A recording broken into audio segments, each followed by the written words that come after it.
All right, this is going to be over the different types of cells. This cell right here is an erythrocyte. An erythrocyte is a red blood cell.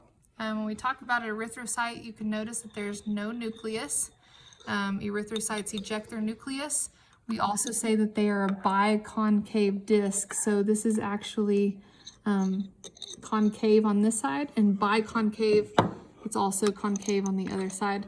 Now, the job of an erythrocyte is to transport oxygen and carbon dioxide. I always thought of this as like a canoe. So the oxygen, or a tube, the oxygen and the carbon dioxide are going to bind to hemoglobin, which makes the red blood cell red, and that is how it transports oxygen. Now we're going to talk about white blood cells. White blood cells are divided into what we call granulocytes and agranulocytes. What makes something a granulocyte is its cytoplasm is going to be filled with a lot of different grains. Now, technically, it loves grains, so it ends with the word phil, P-H-I-L. So this is actually the neutrophil. When you look at the neutrophil, you can see all the grains that are involved. It's got anywhere from 3 to 5 nucleuses. So this is 1, 2, 3, 4. This could be 2. The nucleuses do change. They can change shape. So we do sometimes call this a poly for many, morpho for changing shape, nuclear leukocyte. So polymorphonuclear leukocyte. Leukocyte means that it's white. Now, the important job of neutrophils is that it fights bacterial infections. The next granular leukocyte that I want to talk about is called an eosinophil. When you look at an eosinophil, you can obviously see the cytoplasm is filled with grains.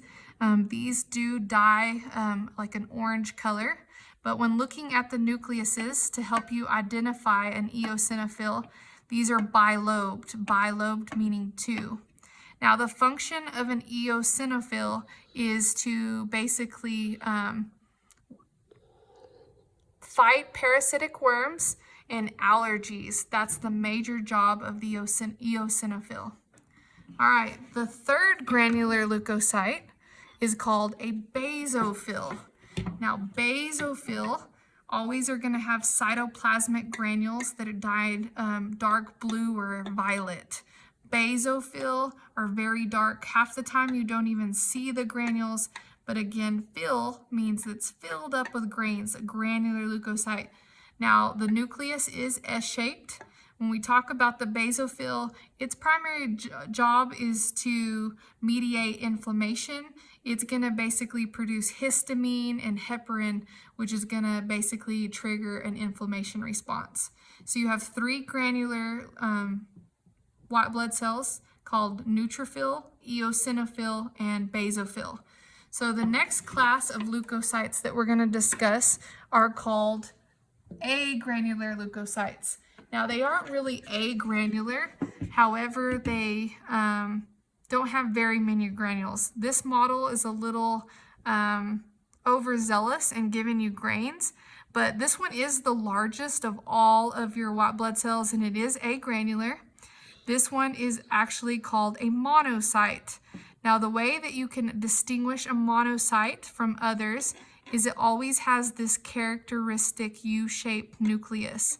Now, your monocyte's job is to leave the blood supply, and it becomes a macrophage, or a very large eater, that's going to get rid of cellular debris and bacteria and things like that. So this is a monocyte, and it is a phagocyte. It's an eater.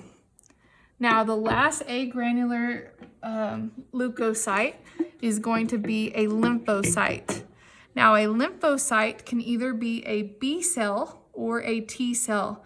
Now, just by looking at your lymphocyte, you can't tell if it's a T cell or a B cell, but you can tell it is a lymphocyte because this is the only white blood cell that the nucleus almost takes up the entire cytoplasm. So lymphocytes, if it's a B cell, it is basically going to mature in the red bone marrow. And if it is a T cell, it is going to be maturing in our thymus. Our lymphocytes are very, very important for fighting viral infections.